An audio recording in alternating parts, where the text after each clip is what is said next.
All right, well, we're back on our rat-tastic 67 Charger, making progress with it. I'll show you all that stuff in a second. But before I do that, right, I gotta address some of the comments from yesterday's video, right? So we did an unboxing. I mean, it's a silly video. We did a silly unboxing video, right?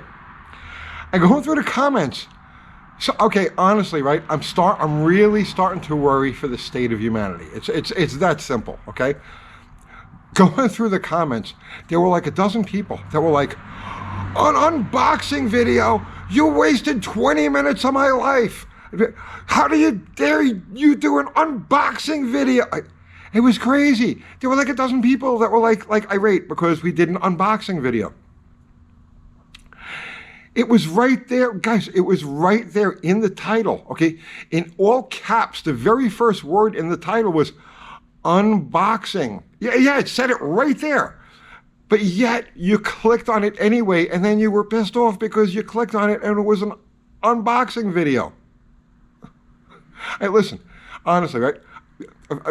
Whoever this applies to, whoever needs to hear this, it's okay to skip past a video that you're not interested in seeing. It really is. You can just skip to the next one. It's okay. I swear to God, that's why they put that feature in there where you don't, you're not forced. They don't stick you in a chair like what was that, the Clockwork Orange, and stick your eyelids open and force you to watch this video.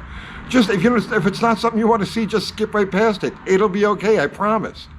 All right, so we're back on the Charger, and where we left off with this thing, we had the transmission all apart. So we went through that. We showed you all of the stuff we found inside of it. We have since put it all back together again. So now it's got fresh clutches and steels and seals and all of that good stuff. Well, it just went back together again like any transmission. No issues there. I did swap out the valve body. It had a regular stock valve body, and I put one that I had sitting on the shelf at the house that had just a shift kit in it. So that's got that in there now. A bunch of you guys were like, well, put a manual valve body in it. Put a reverse manual valve body in it. And I'm like, no, this is not that kind of car. I just want this thing to, like, just anybody can get in it and drive it and don't have to worry about upshifting and downshifting and all the other stuff. It's supposed to be just a regular cruiser, a muscle car type of thing, right? So yeah, we just put a shift kit, a shift improver in there, and that's it. She's good to go. And by the way, that spring, that a lot of people asked about that too, that spring that you throw away, that's the accumulator spring. And just all it does, it just firms up the shift. Okay, it's a cushion that Chrysler puts in there just to make the shift a little bit more, palatable for grandma. But yeah, just leave it out. No harm done. All right, so the transmission is together. Hey, 2 quick tips for you guys who may be doing this for the first time or you're not used to doing it. When you put the converter back in, obviously you know about seating it all the way in, right? So it's got to seat all the way in. But 2 things, right?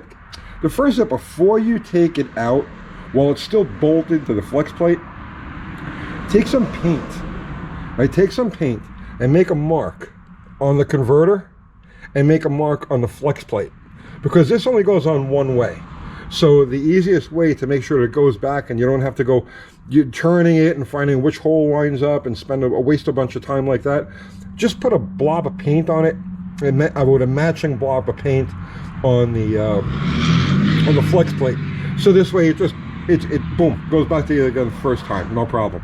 And also, see what I did here? I bolted a wrench, right? Just took a cheap wrench and bolted it to the case for one of the starter bolts, and this holds the converter in place. So while you're putting it in, you don't have to worry about the converter sliding out, because that's a common problem. Like I said, you guys have been around the block, you know all of this stuff, but to somebody who's never done this before, those 2 things will save you a ton of time and a ton of aggravation. This right here, if you're not aware to do this and the converter slides forward, well, when you go to bolt it all together, the converter can actually break the pump if it slides forward, during the process of putting it back together again. So this will actually save you a lot of aggravation. All right. Started taking the front end apart. I got the brakes off of it and everything now. It's just at some point it was a drum brake car. At some point somebody changed it out to this disc setup, and I'm gonna just leave that in there. It worked fine, so no issues with that. I ordered lower control on bushings, and I'm just avoiding taking this thing apart until I've actually got the bushings in my hand. So that's the next step. I'll do something on how to change these bushings without any special tools, without a press or anything like that. But what else is here? Okay, so the back of the car is a little less disgusting than it was, but it's still pretty brutal back there, under there. It's, you know, but the rear end has less caked on clay and gack and everything else. So that's a little more human. The tank, I have to take this tank out. So it's a new tank, but I've got a problem with this car. And what happens is, if it's got less than, let's say, half a tank, let's say it's only got like 6 gallons in it, 7 gallons in it, what happens is, when on a full acceleration run, what'll happen is it'll run out of gas. It'll just start to stumble and nose over and die. We did a video, I guess, oh God, it was about 3 years ago, where I was racing my brother's Charger. He had a police pursuit Charger, and we were racing each other, and that's exactly what happened here with this thing. I was out on him, right? I was out on him, and then I just started going, and that was it. It was running out of gas. So I think the pickup just isn't long enough or low enough to reach the fuel when it's, and I don't want to put any sort of aftermarket sump in there or anything like that, because again, remember, the primary purpose of this car is a driver. It's just, you know, just a cruise. We're getting it ready for power tour. Yeah, so, you know, nothing elaborate. We want to work with just the stock parts and get that all up to speed. Now here's something I'm doing to this car that we've done this video before. I've covered this numerous times, right? But it's like, it's so important that I think I really need to do it again, because this is something that anybody with a leaf spring car can benefit from. So leaf springs get a bad name. They get a bad rap. And people right away look to modify them. They want to swap them out. They want to add cowl tracks, or they want to put monoleafs, or they want to put a 3-link, a lateral link, a 4-link. Everything to get away from the leaf spring, because the leaf spring has got some sort of, you know, bad connotation to it.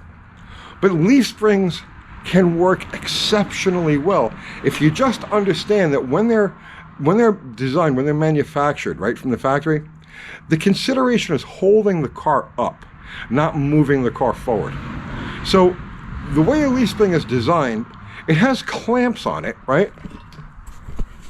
See, on this one here, it's got a rear clamp, it's like a band clamp, and it's got a front clamp. And the primary purpose of those clamps is just to keep the stack of leaves from trying to move apart, right? Just to keep them all in line. But there's a consideration in the front section of the spring that needs to be addressed, because leaf spring suspension can be extremely effective. I'll give you 2 examples. I'm going to give you 2 examples of this, right? So let's talk about this exact car, okay? But it's 1966. It's a new car, all right? And it's got a blown motor in it, or it's got a blown Hemi in it. It makes about 1,500 horsepower, okay? And it's lightened. It weighs about 2,900, 3,000 pounds. And it runs on 10-inch slicks, and it runs mid to high 8s at 170 miles an hour, okay? Because this is what funny cars were doing in 1966. Before they went to the flip tops and the tube chassis cars, in 66 there were still a lot of cars that were based on just, you know, production unibodies and production setups. And they were using the stock leaf spring setups. And a lot of them weren't even using pinion snubbers. The pinion snubber didn't really become popular until the later 60s. But all they were doing with those cars, using the stock 8 3/4 rear, now remember the numbers that they're running. And this is, I mean, if you took a combination like this and you ran it, let's say in today's no prep world, that's exactly what it would have been. A 10-inch slick on a no prep surface with 1,500 horsepower and 3,000 pounds. That's what's being run today. And the ETs are not far off. All they would do with those cars was add clamps to the front of the leaf springs. Just you've got this clamp here. All they would do is add more clamps, because what happens is under hard acceleration, this part of the spring wants to bow up. It wants to bow up. So the power gets applied to it. It's trying to push the car forward, and as it's pushing the car forward, it's also trying to bend up, and it's trying to separate from these lower springs. So what happens is it starts to bow up. The rear end is pushing the car forward, forcing the bow to get even greater, and then because it's spring steel, it snaps back. And when it snaps back, that's when you either get axle hop or it'll break traction. So the solution to this, oh wait, I said I was going to give you a second example of this concept that's more contemporary. So Dave Dudek is the guy I spent some time talking to him about his fast cars. He's got a 69 Hemi Roadrunner, fast, factory repairing stock tire car, and that thing runs 970s. It runs 970s on a 7-inch wide polyglass tire, right? And what suspension does he have in that car? Does he have cowl tracks? No, of course not. Does he have ladder bars, ladder link? No, none of those things. He doesn't even have a pinion snubber. All he has is stock Plymouth Satellite leaf springs, the same exact springs that are in this car, and it runs 970s consistently, right? How does that work? Well, exactly how I'm showing you here now. These front segments get clamped together. So while I'm working on this thing, and I'm back here underneath, I went and I picked up a couple of clamps. So these are going to be installed right here, just like this. And if I ever do put slicks on this car, if I ever do try to, let's say I want to take it to the track and hook it up a little bit, by clamping these sections together, it'll keep this front segment from taking that bow and then, you know, possible wheel hop or just broken traction.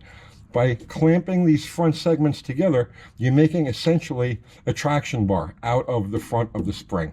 Working with this, you also want to remove any clamps that are behind the spring, and because this way it allows this to raise the front of the car, but allows the back part of the spring to fan out. So it basically frees up the motion to solidify this. Very, very simple stuff. It kills me when I see people that are just building a moderately fast car, like this thing, just moderately fast, and right away they're like, oh, I got to put cowl tracks. Oh, I got to have this suspension or that suspension or the other suspension. And they never even bother to like take a look at the dynamics at work and how to optimize the part that's there. Because when you optimize the part that's there, I will absolutely promise you, I guarantee you 20 different ways from Sunday, that setup is more than strong enough or more than capable enough of getting you into the single-digit ETs with just $6 worth of clamps that you can pick up at any spring store. So, as is, we've done this video before, and this also works for General Motors and Ford cars too, and Mopar trucks, Dodge trucks that have all of those cars have the leaf springs, have the rear axle centered in the leaf spring, where these have in the front third segment. So yeah, the concept that I'm telling you now works on all General Motors, Ford, and truck leaf springs that have the rear end center mounted. Just clamp all of those front segments together. You can't put enough clamps on the front segments. You could make the whole front segment nothing but those clamps, and it'll be fine. It'll still act perfectly normal, you know, as a regular suspension piece moving up and down, but it'll solidify that front segment and keep the thing from wheel hopping and doing all sorts of nasty stuff. Save your money. Use your brain. Save your money. Save your money. Simple stuff works. Promise. All right. So that's it. I'm back. I'm waiting on the lower control arm bushings, so that's the next step with this. And then after I've got the lower control arm bushings in it, then I'll put the rest of the car back together again, and we'll take it out for a bit of a road trip, just to make sure she's going to be good for power tool. Maybe we'll go like a 100-mile trip or something like that. So that's it for now. If you don't like the title of the video, read the title of the video. The title will tell you what's in the video. You don't have to click on it, I promise. I'll see you tomorrow.